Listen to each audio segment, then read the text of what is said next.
Eu sou 2S Eloy, sou taifeiro aqui do rancho. É a segunda palestra que eu venho ministrar aqui. Para mim é muito gratificante, porque essa questão de educação financeira é um problema que a minha família enfrentou ao longo da vida inteira. Eu entrei aqui na Força Aérea na expectativa de, cara, agora eu vou melhorar demais. E me frustrei bastante ao longo desse período. Eu tenho observado isso bastante, que muitos de nós temos passado pelas mesmas dificuldades. Quem está olhando esse primeiro slide aqui deve estar pensando assim, pô, o cara vai falar de educação financeira, eu tenho certeza que esse aí não está passando problema nenhum. E eu quero fazer uma pergunta para vocês. Quem aqui gosta do Cristiano Ronaldo? Eu tive um problema, eu vou fazer algumas perguntas e realmente não precisa responder, são retóricas. Durante um período, eu achei ele muito arrogante e particularmente foi quando ele concorreu ao melhor do mundo contra o Kaká. E perguntaram pro Kaká, você acha que você vai ganhar? Ele,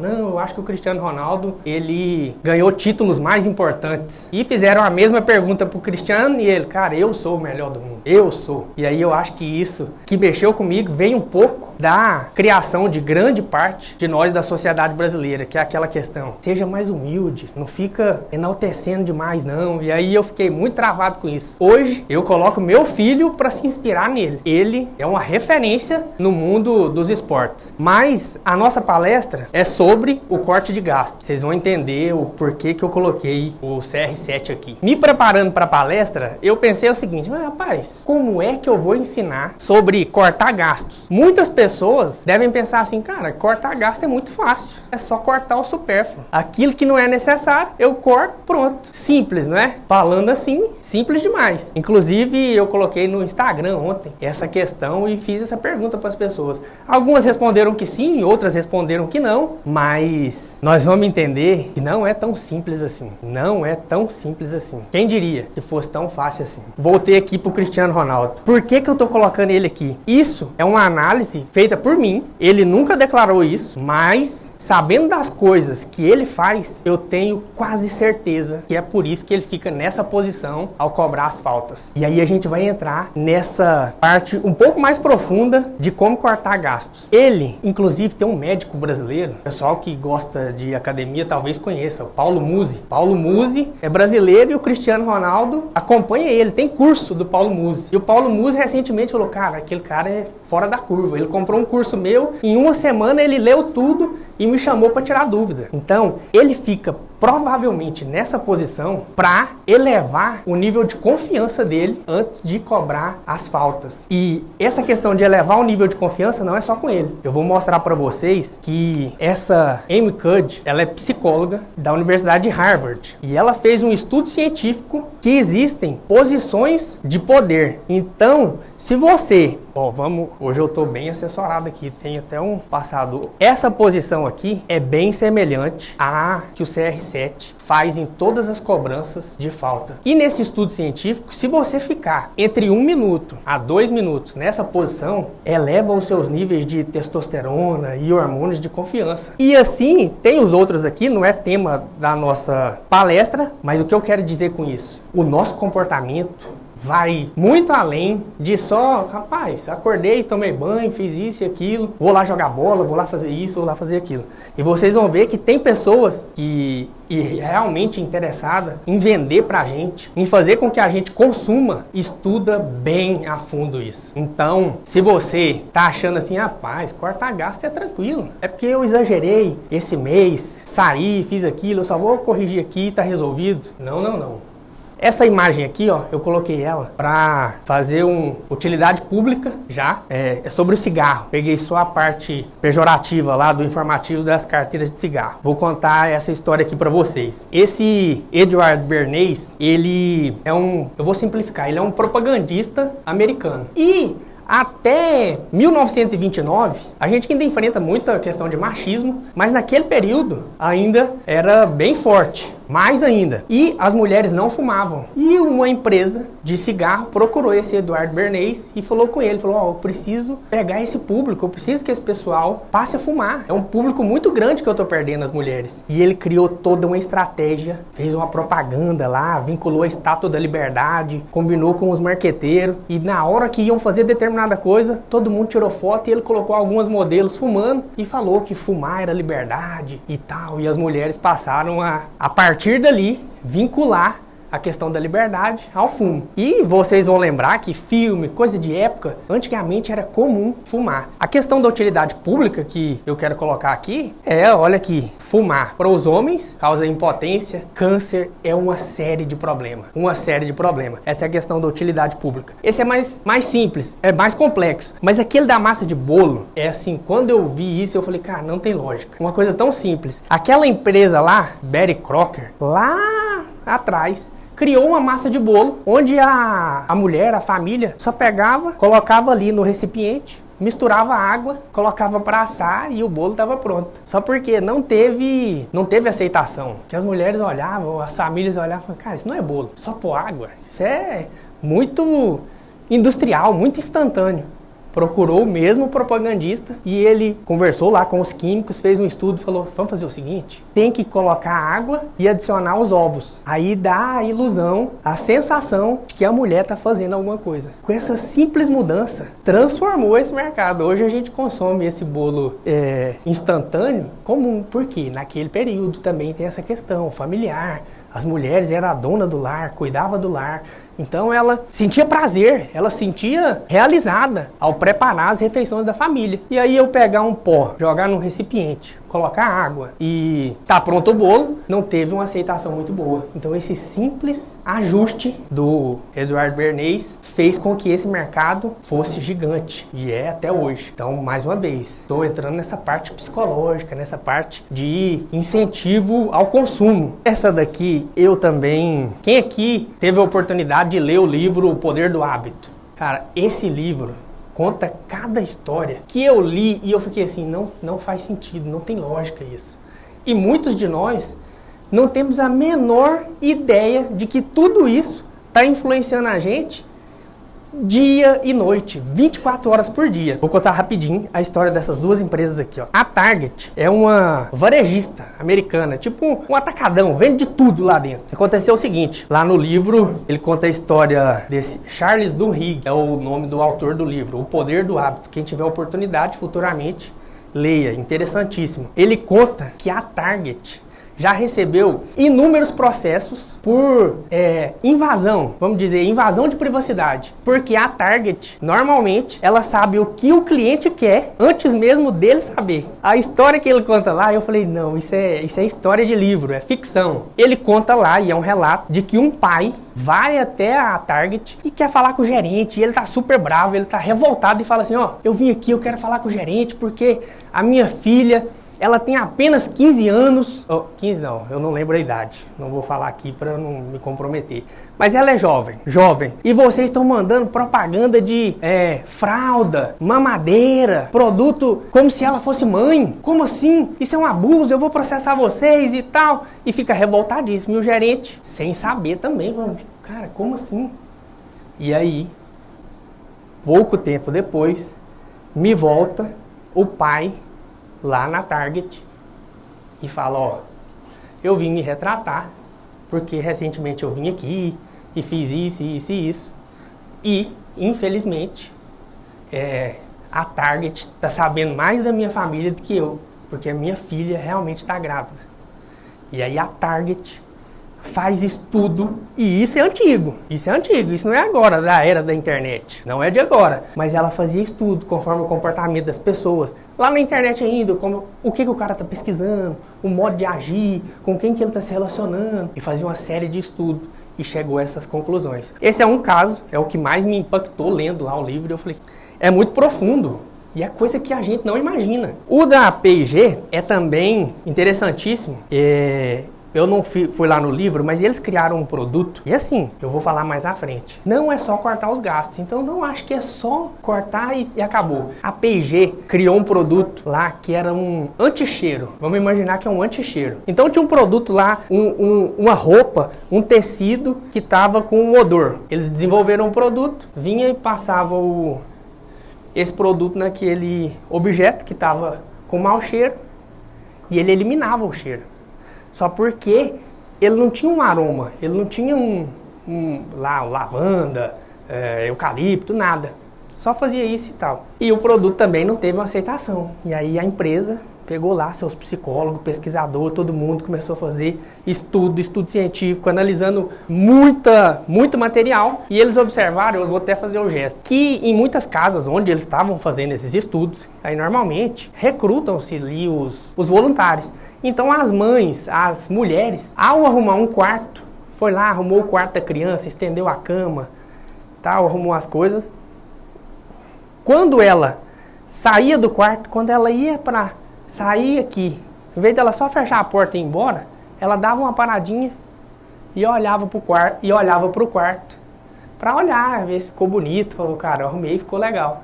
E nessa deixa, eles olharam e falaram, cara, o cliente precisa perceber que melhorou alguma coisa, que não só eliminou o cheiro, que, cara, eu passei o produto e mudou alguma coisa. Com isso, eles adicionaram os aromas nos produtos. Isso também muito lá atrás, 1900 e alguma coisa. Não lembro a data perfeita. Mas tem uma outra coisa também que eu quero que fique de experiência para vocês. Vocês vão fazer aí agora mentalmente. E toda vez que você entrar em uma loja, também é desse livro, loja, supermercado, qualquer coisa de venda, no livro fala o seguinte, faz essa pergunta, presta atenção e me responde, porque toda vez que você entra em um supermercado ou loja, você sempre vira para a direita. Entrou no mercado, você vira para a direita. É também do livro. E às vezes não vai ser 100%, mas a grande maioria das vezes a gente reage dessa maneira. E de tudo isso que eu tô falando pra gente pensar em como cortar gastos. Porque eu não vou vir aqui e só falar assim, ó, corta Netflix, corta o futebol, corta isso, corta aquilo. Tem muita coisa jogando contra a gente e principalmente se a gente continuar nessa teoria de que, é muito simples, eu sei de tudo, chega esse taifeiro aí que não sabe de nada e quer arrotar esse monte de coisa. Não, é muito complexo. E quase tudo está contra a gente. Contra a gente se a gente não se preparar e não estudar para isso. Isso aqui é evolução cultural e biológica. Por que eu vou falar disso? Evolução cultural e biológica. Na pré-história, nós não tínhamos geladeira. Então, o homem saía para caçar. Quando ele encontrava, quando ele conseguia caçar ali, efetivar a caça, ele tinha que levar pro lar dele. E eles tinham que comer tudo o mais rápido possível, antes que um outro predador mais forte viesse e tomasse deles, ou antes que apodrecesse. Por que eu tô falando isso? Isso daqui induz, ainda hoje, induz a gente a, quando eu pego o meu dinheiro, quando eu pego o meu salário, quando eu pego lá o meu 13º, férias, o imposto de renda que eu restituí, intrinsecamente tem alguma coisa falando para gente, não, vamos gastar logo, vamos fazer rápido, vamos consumir isso rápido. Então essa é a parte pré-histórica, a gente traz isso lá de trás. E biológica? Por que biológica? Na outra palestra eu comentei, eu sou formado em nutrição e nós temos mecanismos para agir dessa maneira. Então, agir dessa maneira em que sentido? Em fazer reserva de gordura para os meus períodos de escassez. Então, quando eu como, principalmente quando eu como, além do necessário, o que passa, o meu organismo fala, vamos reservar isso aqui. E a maneira que o organismo faz para reservar em forma de gordura, para os períodos que vier de escassez, eu consegui usar essa gordura como energia. Então, é biológico também. A questão da inflação. Essa questão da inflação é um período... Eu sou de 1986.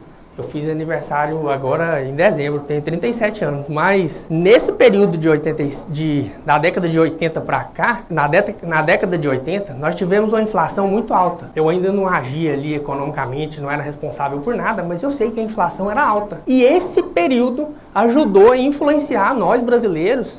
O pessoal mais antigo vai lembrar disso, de que a oscilação dos preços era muito alta. Então, quando as famílias recebiam lá o salário, recebiam lá o dinheiro, era muito melhor você ir lá no mercado, paz, esse produto aqui tá R$10, é melhor eu comprar ele agora do que eu voltar amanhã e ele foi para 20, 30 reais. Então isso também instalou em nós brasileiros essa questão do consumo imediato, de eu peguei o dinheiro, cara, eu tenho que me desfazer dele rápido, tá? Tem essa questão.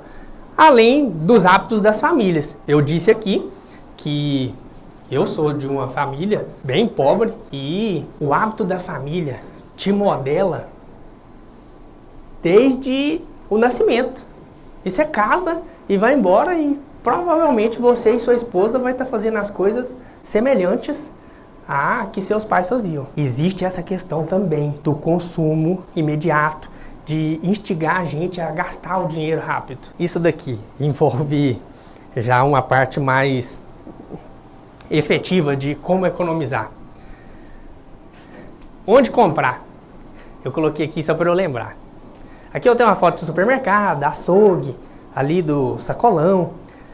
Eu acredito que foi em 2018. Em 2018 eu estava com militares aqui, com colegas, e eu estava assim numa rodinha e tinha lá uns 6, 7. E aí os caras começaram assim, não, eu faço compra, porque eu tô falando isso aqui, os caras pensando no melhor lugar para comprar. Aí o cara, não, carne eu compro lá em tal lugar. Aí o cara vai num bairro longe. Um exemplo, vamos pegar a Vila do Sargento como referência. O cara mora na vila e aí ele ia lá na Jaiara. Não, porque lá no açougue do fulano de tal, a carne em tal dia da semana é mais barata, então eu vou lá. Aí o cara, não, mas aí eu compro a carne lá na quinta-feira, porque quinta-feira é promoção.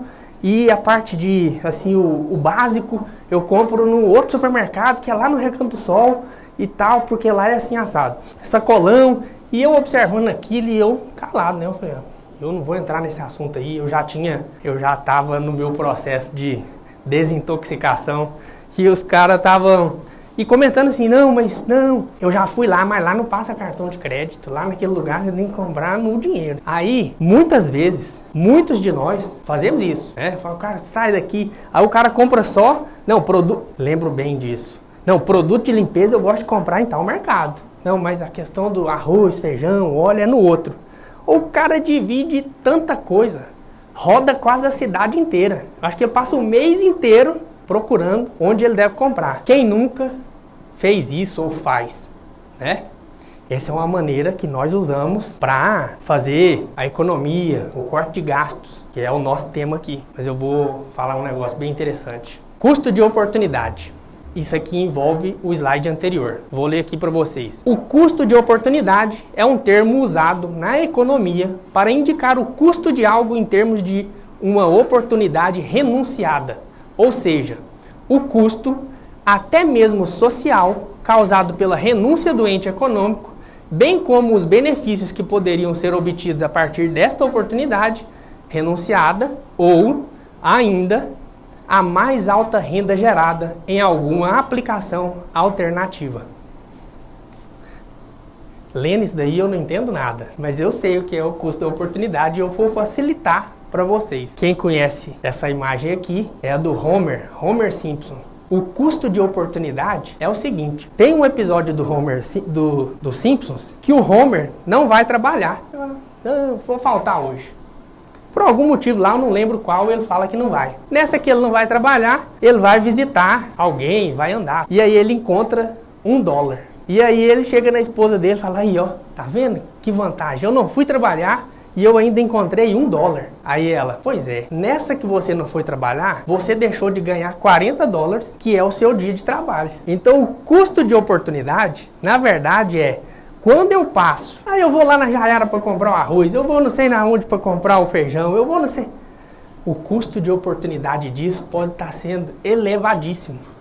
Porque ao rodar para procurar os preços mais baratos, você poderia estar gastando seu tempo em algo mais valioso.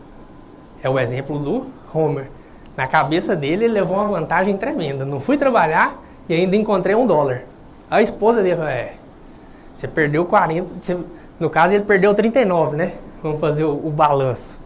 Então esse é o custo de oportunidade. Porque, vou voltar aqui, se eu economizar esse tempo que eu estou rodando e fazendo essas coisas para algo que pode melhorar muito mais a minha questão financeira, é muito melhor do que eu ficar perdendo tempo e rodando Anápolis inteiro. Quer ver? Eu vou dar um exemplo. De tudo isso que eu falei aqui, essa questão do Cristiano Ronaldo, de posição de poder, a história das mulheres fumando, a história da Betty Crocker, da massa de bolo, eu tenho certeza que a maioria aqui não sabia disso. Então, estar aqui hoje foi um ganho excelente para muita gente. Então, cara, economizar, cortar custos, cortar gastos, não é só, vou cortar aqui o Netflix.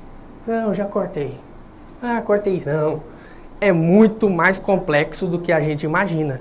Quem não tá aqui, eu não sei se ele vai investir em uma palestra paga, eu não sei se ele vai ler o livro O Poder do Hábito, eu não sei se ele vai ter acesso ao estudo lá da MCUD. Então, é importantíssimo a gente avaliar o valor do nosso tempo para investir em conhecimento, como eu acabei de falar. E, ao fazer isso, em rodar a cidade inteira, você poderia estar tirando tempo de qualidade com a família. Envolve também um tempo de qualidade para ensino, para autoconhecimento, desenvolvimento pessoal, aprender alguma coisa sobre finanças. Eu tenho certeza que isso é valiosíssimo. Só porque a gente entra num dilema, que foi o que eu falei sobre, mas você falou que pegar o dinheiro e gastar ele todo de uma vez é uma questão biológica, é uma questão cultural, e agora você criticou os colegas que rodam a cidade inteira em busca do menor preço. Essa questão da nossa evolução cultural, biológica, realmente é um problema. Só que as compras diversas, eu coloquei aqui a panificadora como exemplo, pode ser que ela prejudique muito mais.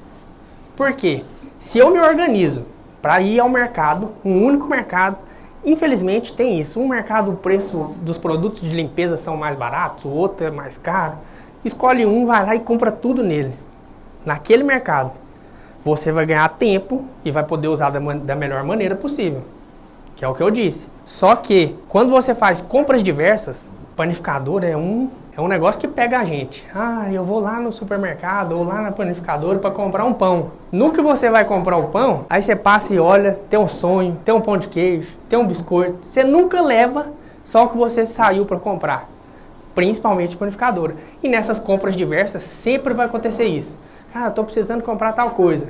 E aí você vai lá comprar e acaba comprando algo a mais. Então realmente é um dilema, mas eu tenho certeza que analisando essa questão do custo de oportunidade e todas essas influências psicológicas que a gente tem, quando você for lá no mercado, eles estão te estudando e te induzindo a consumir. É o dilema fácil de resolver. Problema cultural, mais uma vez, dívidas de consumo. Uma coisa que a gente é influenciado aqui no Brasil é por isso, dívida de consumo. Eu entrei na fábrica, como eu falei para vocês, transformou minha vida. Eu entrei aqui como soldado, falei, rapaz, eu tenho que dar um jeito de ficar aqui pro resto da vida, que aqui eu não vou conseguir fazer nada diferente lá fora. Só porque o Brasil todo, culturalmente, a gente é incentivado a fazer dívida de consumo. O que são essas dívidas de consumo?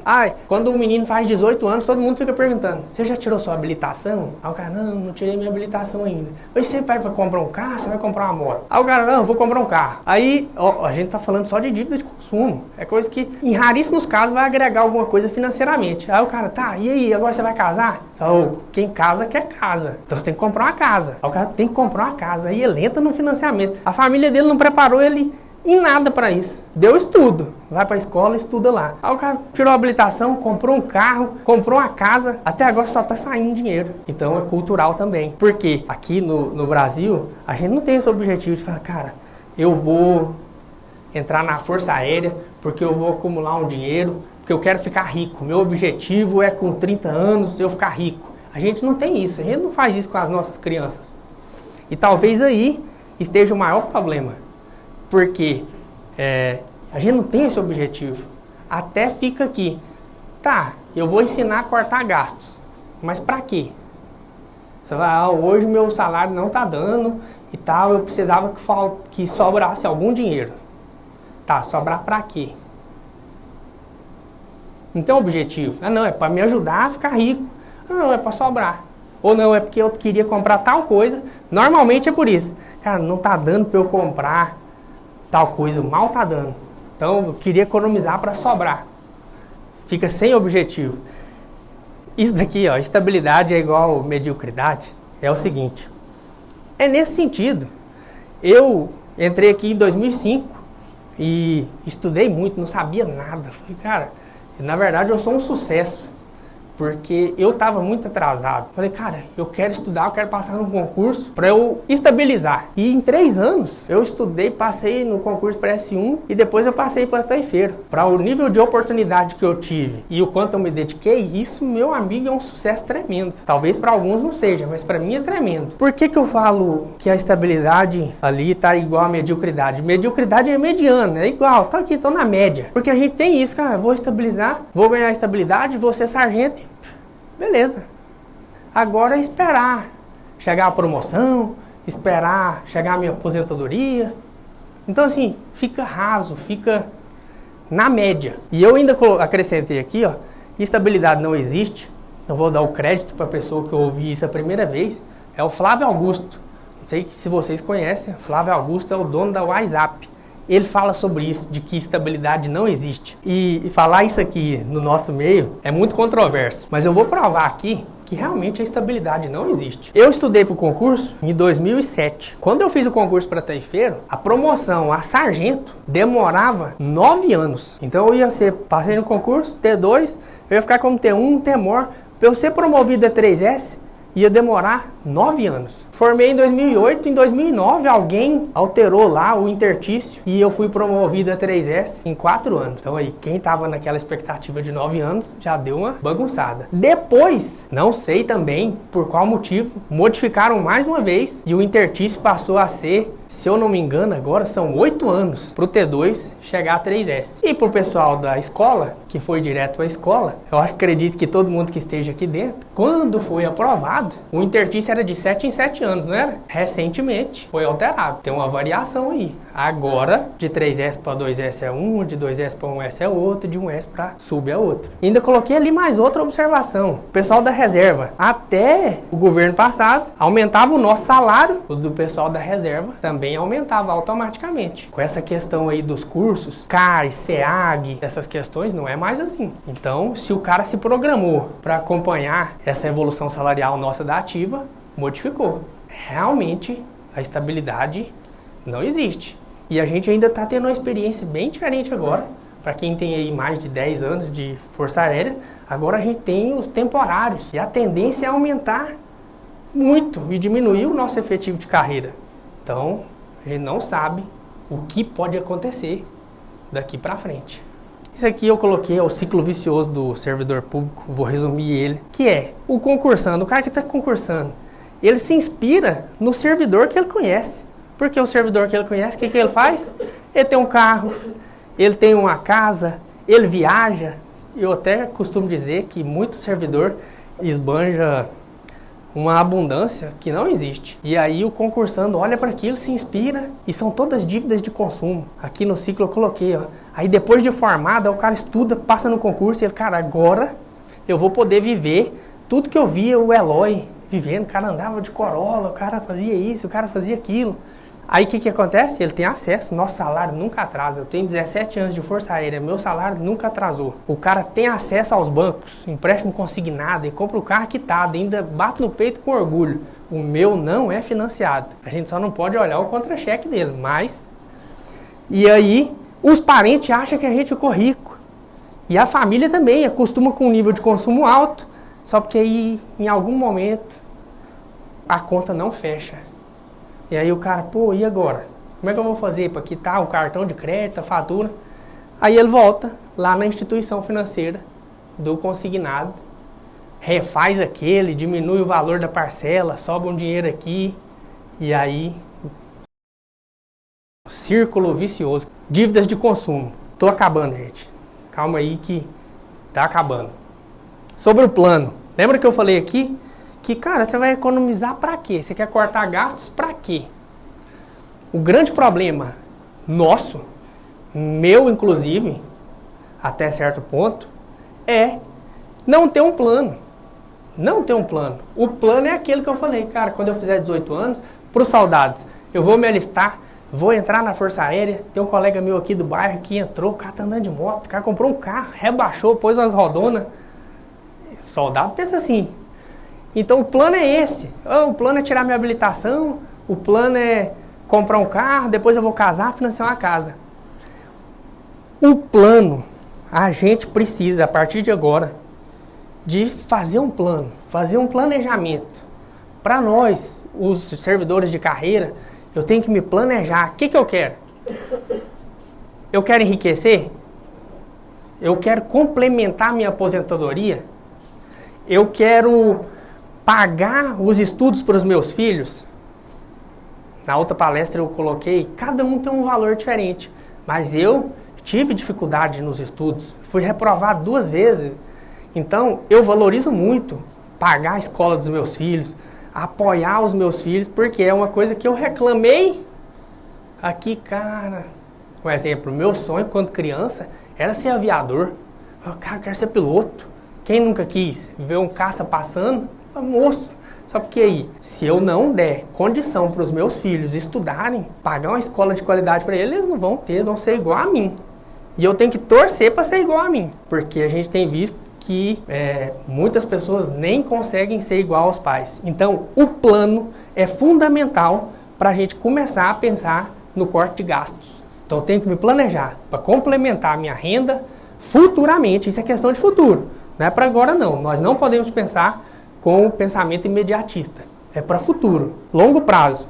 É para enriquecer? É para complementar a aposentadoria? Para pagar os estudos dos filhos? Eu tenho que me planejar.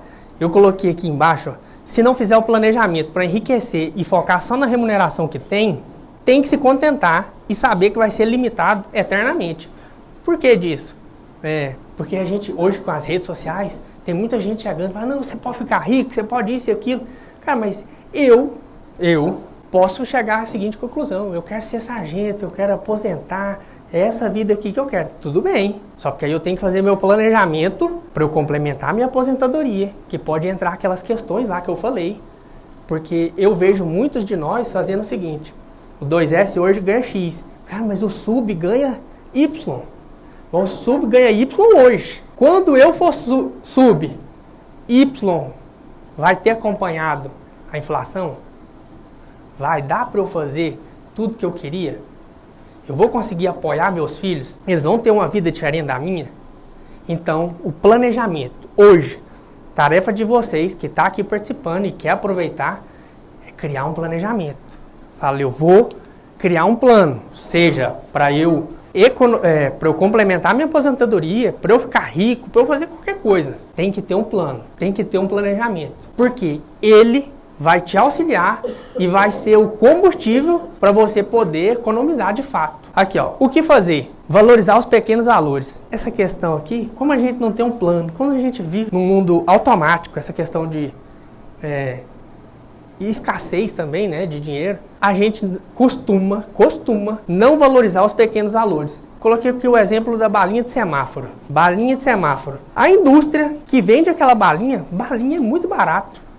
Só porque quando ele coloca ela lá no supermercado, ele já deve ter ganhado o dobro em cada balinha.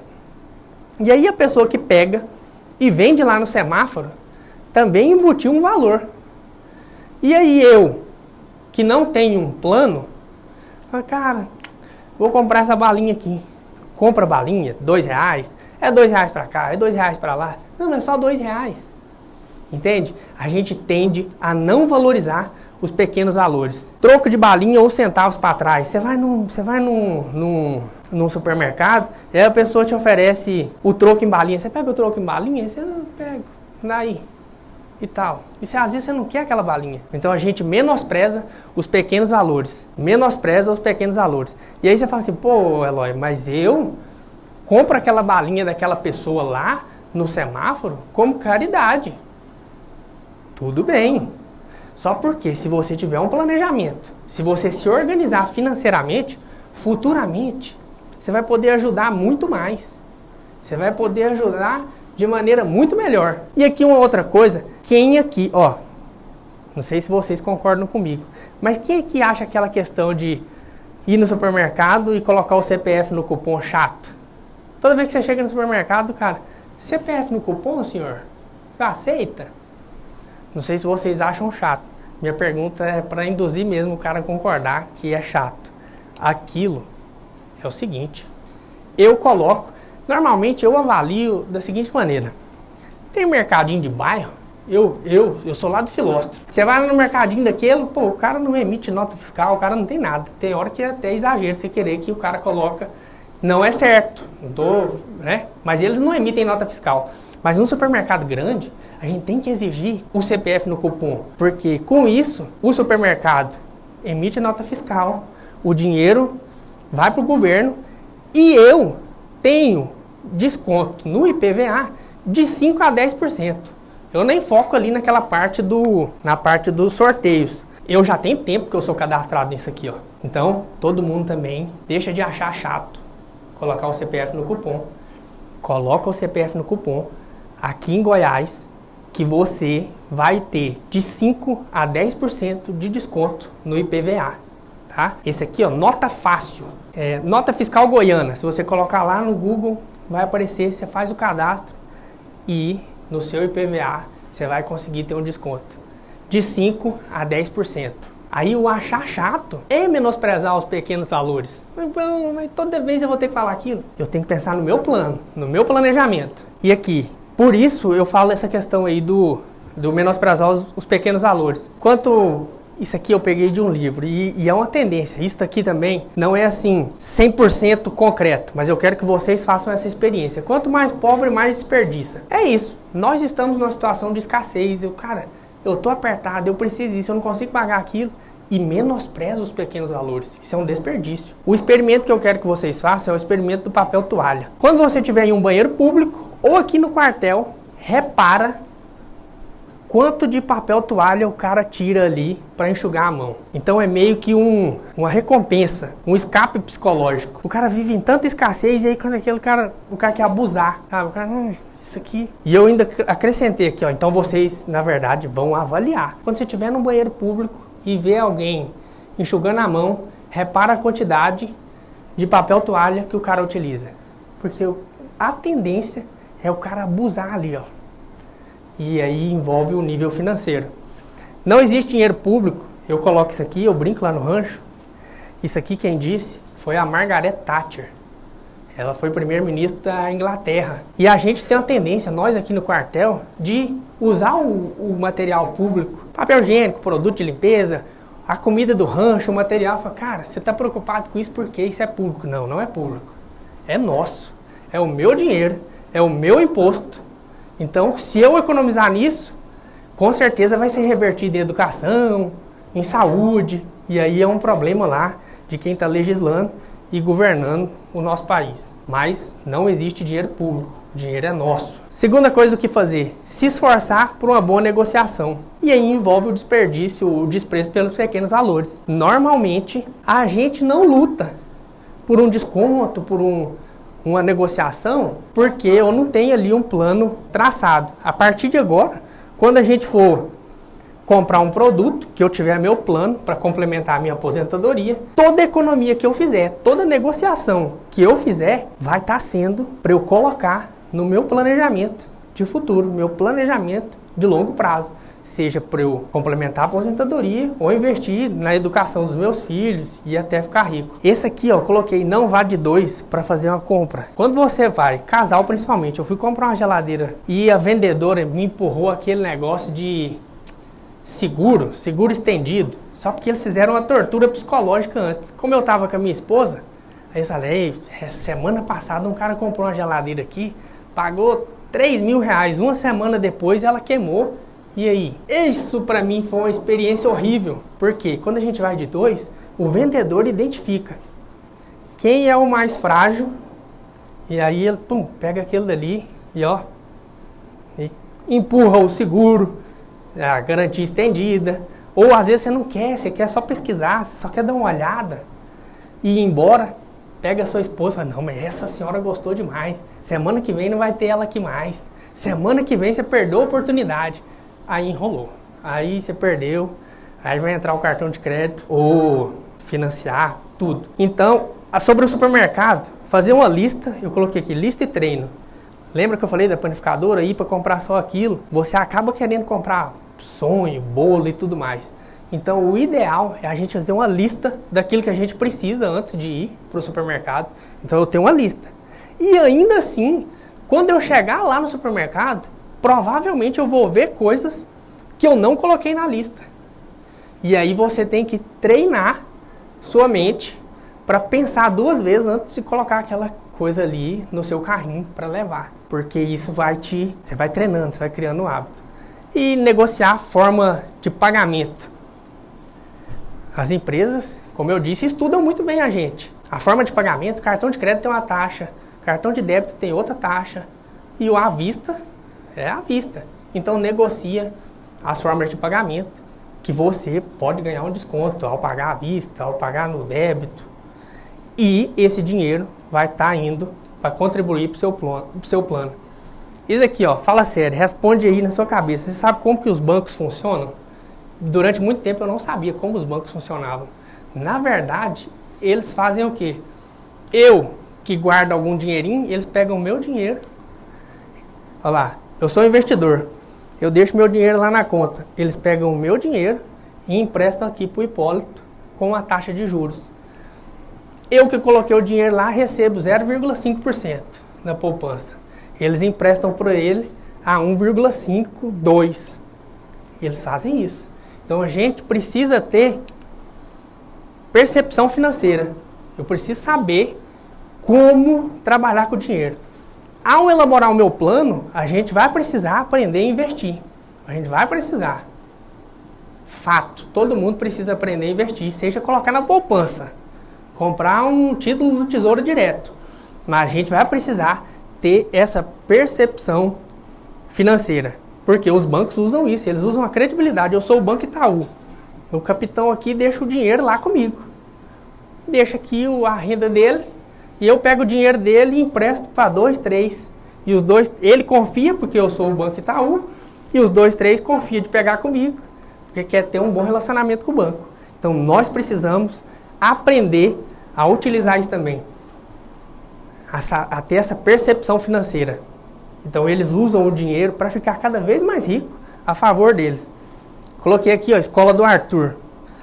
Nessa imagem eu tirei a foto e não tinha percebido. Eu tirei a foto para mostrar só um lado positivo e eu acabei percebendo um lado negativo. Arthur é o meu filho. Isso daqui é o seguinte, meu filho estuda no colégio adventista. E lá, olha só, a mensalidade aqui, ela é vencimento em abril, até o dia 10 de abril. Só porque se eu pagar no dia 31 de março, eu tenho um desconto de R$141. Eu não lembro a porcentagem, mas dá lá, sei lá, quase 15%. Se eu pagar no último dia útil do mês anterior. Se eu pagar até o dia 10, eu tenho um desconto só de 104. Então ali eu perdi R$37,35. Então aqui é um mecanismo. Eu tenho que me programar, eu tenho que me organizar antes para eu pagar no mês anterior ao vencimento e ganhar R$141. O lado negativo que eu percebi é que é o seguinte, vocês não vão conseguir ver, mas a folha de trás, eu coloquei aqui, ó, o pagamento foi no dia 10/5. Eu perdi a data por algum motivo, eu e minha esposa, e eu quase adoeço, porque eu perdi R$37,35 nessa daí. Então a gente tem que ter essa percepção financeira e falar, rapaz, eu vou ganhar. E meu amigo, se você atrasar, aí começa multa, juro, aí piora. Aí tem a ver com a outra palestra que eu fiz aqui, que é sobre o poder dos juros compostos. A percepção financeira, quando a gente está endividado. Normalmente eu comecei, um exemplo, esse exemplo aqui é assim, comecei a fazer meu planejamento e já tenho lá R$2.000 guardado. Só porque por algum motivo eu estourei minha fatura do cartão de crédito, eu penso, cara, eu tenho que ter o hábito de manter essa poupança. Só porque a minha poupança, os 2.000 que está lá, rende 0,5%.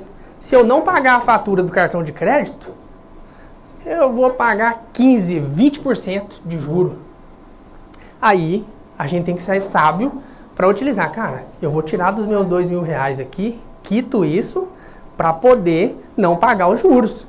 Por quê? Eu não posso pagar juro mais alto para o banco por atrasar uma determinada conta com um rendimento de só 0,5%. E isso a gente vai aprender fazendo o que eu falei. Investindo em conhecimento, lendo livro, participando de uma palestra. Então, não pague juros altos para continuar recebendo baixos. Por quê? O que eu recebo de rentabilidade é menor ao que eu vou pagar de juros. Então se organiza para isso. Olha lá, lembra do custo de oportunidade. Saber investir é importantíssimo. Então o tempo que você está gastando rodando Anápolis inteiro para poder comprar um produto mais barato, começa com um livro. Lê um livro, lê na marra. E vocês vão ver também que a maioria dos livros, eu já li bastante livro, e de economia mesmo são poucos, é porque tudo envolve o comportamento humano, principalmente nessa questão financeira. E o quarto é a última coisa do que a gente tem que fazer, a última lição aqui, é saber onde quer chegar, que remete ao plano que eu falei, tá? Para os soldados que estão em início de carreira, tenta poupar o dinheiro para você fazer uma faculdade, tenta poupar o dinheiro para você, aí você está investindo em conhecimento, fazer um curso profissionalizante, prestar um concurso se você quer continuar na FAB, mas você precisa de um plano, e principalmente de um que te faça estar comprometido, porque cara, é o que eu disse, eu vou economizar para quê? Eu vou cortar gastos para quê? Só para o dinheiro sobrar aqui e eu acabar gastando com outra coisa? Não, então elabore um plano que te faça ficar comprometido e lutar por cada centavo de economia e também de rendimento. Porque aqui a gente já vai ter que ter aprendido a investir, ter aprendido a alocar o meu dinheiro de maneira que ele renda mais na minha mão do que eu fico pagando juros. Então elabore um plano, seja para complementar a sua aposentadoria ou para investir nos estudos, no conhecimento, ou se você é audacioso e acredita que pode, para enriquecer. E mais uma vez, cortar gastos aqui, eu falei, cara, porque muita gente pode estar pensando assim, rapaz, não tá dando, eu já estou no limite. É o seguinte, você lembrar das perdas displicentes, o dinheiro que você deixa para trás, desprezando os pequenos valores, percepção financeira, ter essa percepção, eu pago a escola do meu filho antecipada, eu ganho R$140 por um atraso, por uma besteira, então eu vou me organizar para eu fazer isso ao longo do ano. No ano o meu aqui, eu fiz o cálculo, dá uma economia de R$1.700, aproximada. Reduzir os gastos desnecessários, enquadrando seu padrão e suas possibilidades de ganho. Se você não está conseguindo, é porque você está gastando mais do que você ganha. E refletir sobre o prazer que você obtém do seu consumo e substituir por outros. Isso aqui é muito simples, mas a gente perde ao longo da vida. Refletir por quê? Às vezes os nossos gastos de consumo, muitas vezes, eu, comigo mesmo, não estou tendo tanto prazer assim. Muitas vezes é para agradar a outros, é para passar uma imagem. Então reflita sobre isso. Cara, esses gastos meus estão trazendo benefício para mim, bem-estar para minha família, estão trazendo qualidade de vida? Cuida do mais importante e cumprirás a missão. Então, nós elaboramos o nosso plano.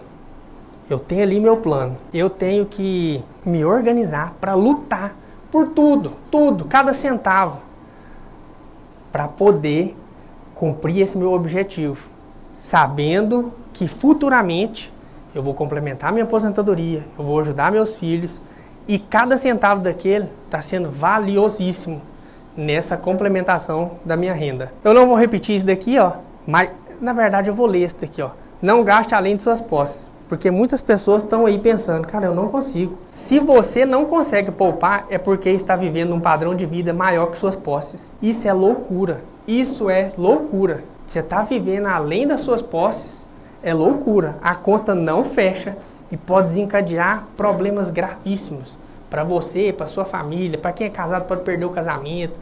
Loucura, muita coisa.